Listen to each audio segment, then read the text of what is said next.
Nova, the floor is yours, sir. Thank you, Mr. Mayor. Hi, everybody.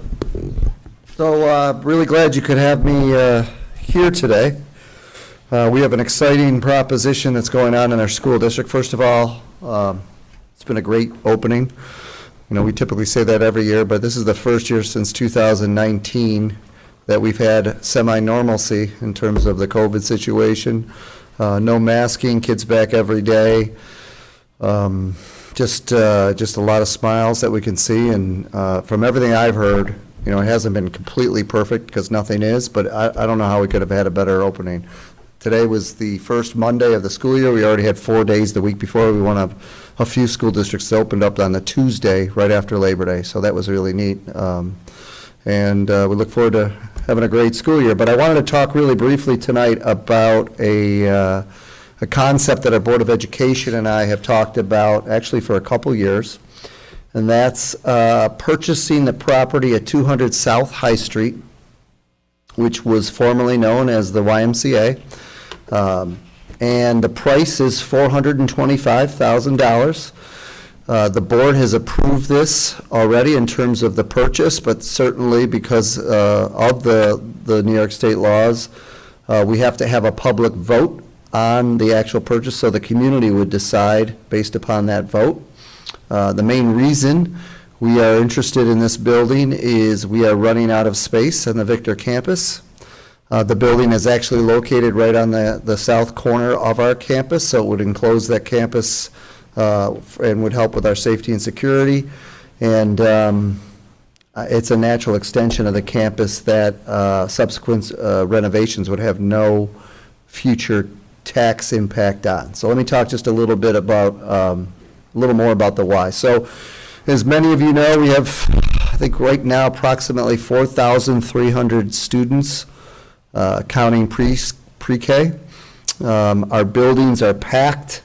I'll show you a little picture. I mean, you could take a picture like this through the hallways of any hallway of our buildings, but they're packed. And every building is really close to capacity. And as also many of you know, that we have significant housing, building of housing going on, especially in the town of Farmington, where we've had 40, 50, 60 homes built the last 3 years. We have not seen an increase in student enrollment in the last 5 to 6 years. It's been relatively flat, but we are concerned in a good way, that we could have increased enrollment based upon the fact that housing has definitely increased over the last few years, continues to increase, especially in the Farmington area that, that is in the Victor Central School District campus. So we know we know we're tight with space, we know we're going to have increased enrollment, and we already have areas of need that we can't fulfill. So if we purchase this building, it's not one of those situations where let's try to figure out what we can do with it. We have about 15 different things we could do with it. We're going to narrow it down to 2 or 3. One of them obviously would be instructional space. For example, one of the ideas is right now we have kids who are out either for medical reasons or behavior reasons, whether it's a few weeks or a few months. They're barely getting 2 hours of tutoring. Because we utilize BOCES tutors, and they're very tight in terms of being able to hire tutors. This would be an opportunity to bring those kids back to our facilities full-time, and not only deal with academic needs, but also focus on social, emotional, and mental health needs. Canandaigua School District does something very similar. I've been very impressed with what they're doing. This would allow us, a potential concept would be to bring kids who, again, on medical or behavioral needs that are suspended temporarily back to our district, not in the building that they go to, but on campus, and then transition them back to our school district. We have significant professional development needs for our staff. Right now, we're utilizing the 5 buildings for that, especially the early childhood school. We could also bring back some of that space and put it in the Y building, what used to be the Y building, which would alleviate space in the other buildings, and we'd be able to use that space then for classrooms and instructional needs. And certainly, there's some areas of need around. We've had increased security staffing that we've put in this year, which is great, but we could use a central hub for security and also increasing technology needs as well. So some combination right now of instructional, professional development, and infrastructure is what we're looking at in terms of the use of that building. knowing that it's just one small piece to the puzzle in the next 3 to 5 years as we continue to look at our enrollment. As I mentioned earlier, it also closed off the campus to outside agencies who could potentially purchase the space, which increases our security and supports our security. And it would save money. If we had to build a building of about the same size, a little over 5,000 square feet, it would cost approximately $4.5 million. With the cost of $450,000 as well as the estimated renovation costs, it would be significantly cheaper, probably close to $2 million in savings. Now, just some other examples of our cafeteria. We have kids eating lunch at 10:15 and 10:30 in the morning because of space needs. This is not going to alleviate that in terms of the purchase of 200 South High Street, but again, it could have some small improvement in these areas as we move some more instructional support and professional development over there, and certainly, again, take care of the kids who right now are not getting enough education, that need to get more education. The best news financially is we will have saved almost, actually, we have saved close to $10 million in our capital reserve. The price of $425,000 would come out of that, which means that we wouldn't have to borrow any money to pay for it, which means there'd be no impact on future taxes for the purchase. In addition, because of the state, the funding around capital projects, we anticipate to put more money in the capital reserves. We actually have a second capital reserve now that the voters authorized in May of 2022. We're going to put more money in that over the next year, over the next 2 years as well. And the great news is because of capital funding, if you have $10 million in a capital reserve and you have student-supported facilities enhancements, that's worth almost 2.5 times. So really a $10 million in capital reserve could be as much as $25 million in terms of the ability to pay for things. So we anticipate about a $1.5 to $1.8 million cost in renovation of 200 South High Street to meet the needs for our kids and for our development. And that would come out of the next capital project, which again would not have any borrowing attached to it, so it'd be no cost to future taxpayers. Now, of course, if we, to be transparent, if the public votes yes on this, majority votes yes on it, we are going to use that Y building. We'll have electrical costs, we'll have staffing costs. We're not shying away from that, but we feel strongly that that can be absorbed within a general fund balance in a very, very reasonable rate. But in terms of cost towards the purchase and renovation of the building, there are no future tax costs towards that. This is just the pictures of 200 South High Street. It's not the prettiest building in the world at this moment. You've all seen it as you drive down High Street by the south entrance to the district. But it has some amazing space in there. You know, that's a lot of square feet that we could utilize. And again, it's right at the corner of our campus, which is incredibly, it's great for our district because of the proximity to the other buildings. We'd have to look at whether we need to work with the town to create some driveway space to connect to the campus for vehicles. Certainly that's something to think about. That would also be a thought about in terms of that $1.5 to $1.8 million renovation. But it is something that we've definitely been looking at over the last couple of years when we found out that the Y wanted to sell it. So I am giving a variety of presentations along with, in some of these, our Assistant Superintendent for Business, Derek Valise, so you can see the different presentations between today and October 5th. We're definitely going to hit the Kiwanis, the PTSA. We're going to do a virtual town hall on September 20th on Facebook Live, and then Town of Farmington, as well as the Victor Farmington Rotary, and we're going to do, there's one mandated public hearing that we're going to have on September 27th in our auditorium. That's going to be live streamed as well.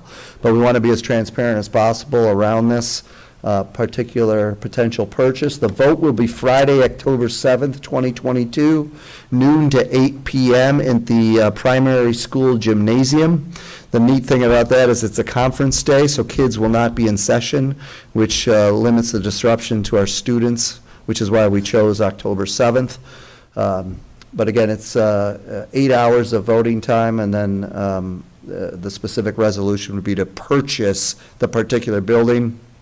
This vote is not to renovate it. This vote is simply to purchase it. The renovation cost would come out of a future, hopefully the next capital projects, which we are just in the initial planning stages. Any questions for me regarding the purchase or anything related to it? On the capital projects, so what is the percentage that the state funds out of that?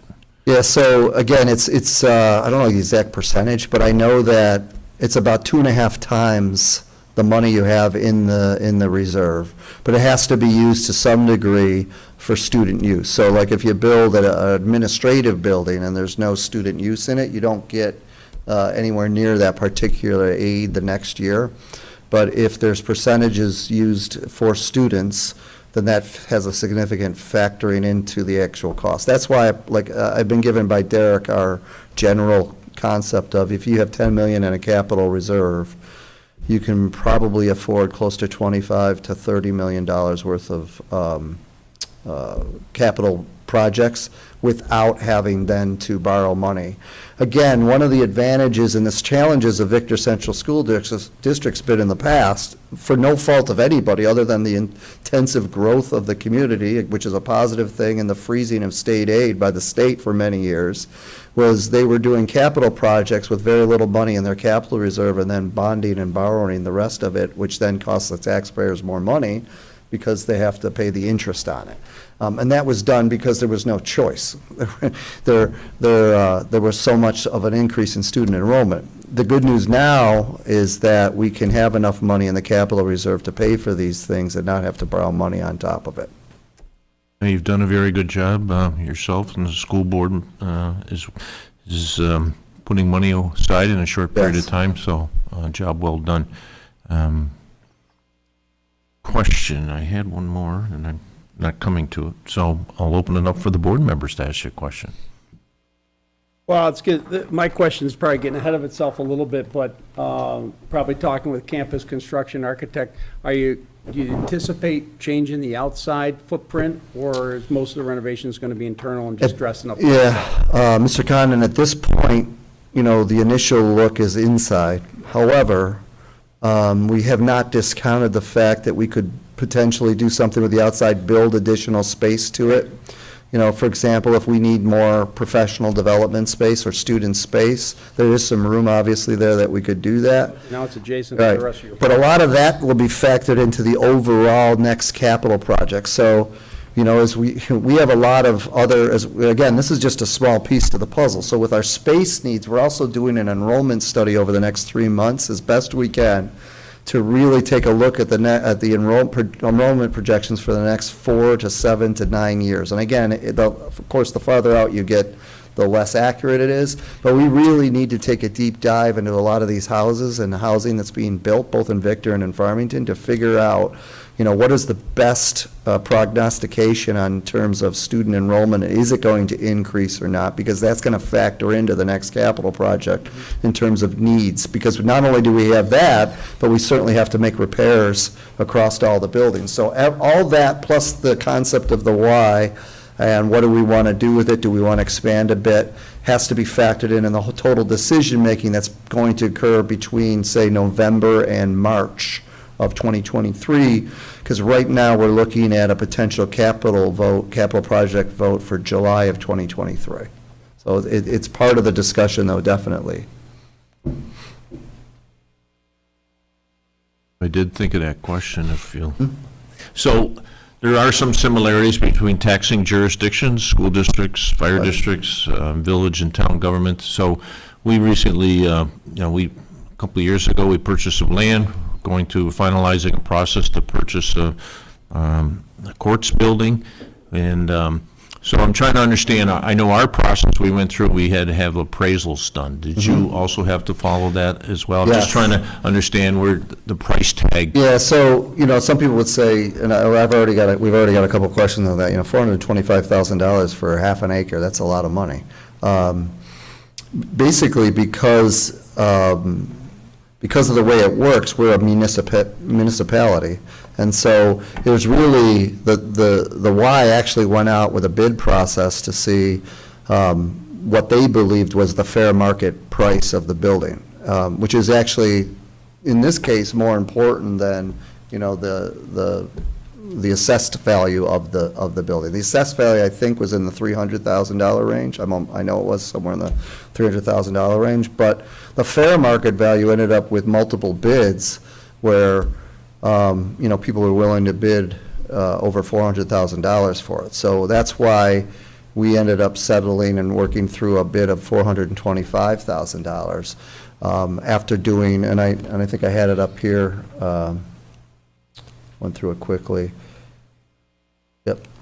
So, we spent some time, we actually talked about this a long time before July, but certainly we did multiple tours of the building, talked to a variety of people around the cost and what we felt like was doable, what we could afford, and then worked through the brokerage company to try to come up with a fair offer to the Y. But that's really what the fair market value is right now, that particular building. So that's why the board was willing to authorize that payment. Okay, thank you, very similar. Yeah. No, I think it's a great move. Unfortunately, way before your time, they had a chance to buy it, when the School Really? of Religion was giving it up. I think when the parish was giving it up years ago, I think the district had a chance to get it early, and they didn't, and then it went to the Y. But it makes perfect sense. It's right there, it's adjacent, and, Yeah. And I was happy to see, I see you're on the Farmington later this month on their calendar, Yes. so I know you were trying to schedule. Yeah. When you scheduled Victor, you were Yep. looking to schedule. And not only that, we got not to do some free publicity here, we have our website, victorschools.org. There's a whole section devoted to this particular purchase and the upcoming vote. There's answers to questions on there. We're also going to add a video that's being finished this week, which is a really short, we know people's attention span, especially mine, so it's about a 2.5-minute video that will explain it.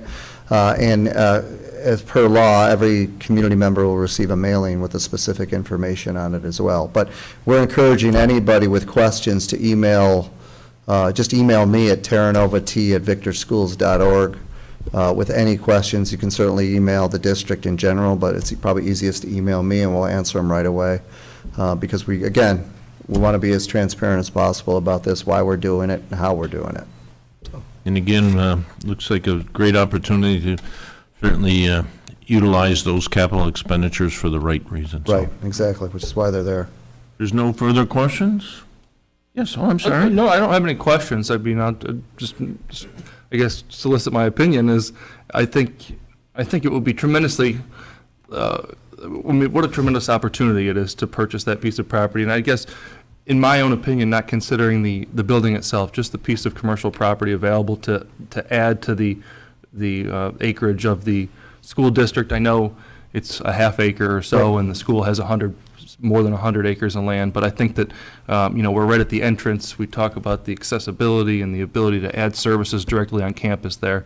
The cost of building new construction, which we've, certainly dealt with as a town board and looking at buying versus building, and I know you mentioned the cost savings there, but it's almost not feasible to build brand new commercial property right now. Purchasing that for $425 versus $375 versus $400, I think that's very negligible. And it's semantics in my own opinion. I think that this is just such a wonderful opportunity to pick up and add to the district that I think that certainly where we stand, I'm in tremendous support of it. Okay, thank you. And I think I agree with Dr. Terranova. There's a lot of uses that building can be used for, but having a little inside knowledge on how things work in the school system. There are an awful lot of kids that lose out on instruction because of discipline or special needs or whatever, and to be able to say, hey, guess what, you're going to be pulled out of the junior high or the high school or whatever, but you're still coming to Victor Central School, you're still coming to the campus to get the instruction that you need, and I think that benefits them, and ultimately it saves us money too, because we're not having to farm it out through BOCES and other things like that too. Yep. And I mean, in the presentation I believe you made last year, we talked about the multiple year plan. I mean, And strategic plan, yeah. So the holistic approach to managing, the mental health and the Yep. components of all that is, in 2022, that's paramount. Yes. to offer additional services, and like Dave said, that's tremendously important. Definitely agree. Thank you. Tim, what are you expecting over the next, let's say, 5 years from a number of students? You know, we talk about, I agree this is a good move for you guys right now. To me, it seems like a short-term fix. If all the housing that we're talking about going in Farmington specifically, I could see where you'd get a big influx for at least a period of time, whether it's, 10, 15 years, whatever that time frame might be, because I think you're going to see a lot of young families going into some of the developments that are going in. So what do you guys project, kind of like on a 5 to 10 year basis, of where you see the enrollment going? So so that's why, it's a great question. That's why I went and talked earlier about the fact that we've got to dig much deeper into our enrollment projections over the next 3 to 5 to 7 years. If you had a standard enrollment, algorithm that typical districts use where the housing is relatively flat in terms of the housing, it's much easier to make that projection. And like I said, I think as I looked at it when I came in 2020, I think Victor's been relatively flat since about 2015, 16, maybe 17, where it, before that it went like this, but then it's been flat. And yet, there's been some significant increase in housing during that time. So what we want to do is, and then we're still getting the increased housing, we need to do a much deeper dive, look at, really do much more of a deeper census on all the families in the Victor Central School District, who's got babies, who's got 2-year-olds, 3-year-olds, 4-year-olds, what's the movement patterns in terms of those people moving, people moving out, moving in. There's some different ways that we can really dig into it that would take about 3-4 months to do before I could say, I can't guarantee that we're going to have a significant increase or even an increase in enrollment in the next 3 to 5 years. But I can tell you, as you mentioned, the probability is certainly there that it's going to happen. But we need to get better, for lack of a word, intelligence on that before we go out with millions of dollars of capital projects and build classrooms that we might not need, or just as bad, not build the classrooms and then you then need 'em, have to yeah. use trailers to put kids in 6 years from now. So that's why your question is such an important one and why we really needed to get to an answer on that. Well, good luck with that project. Yeah, Thanks. you're welcome. We set? Okay. Thank you, everybody. Dr. Turnover, Appreciate thank it. you. Take care.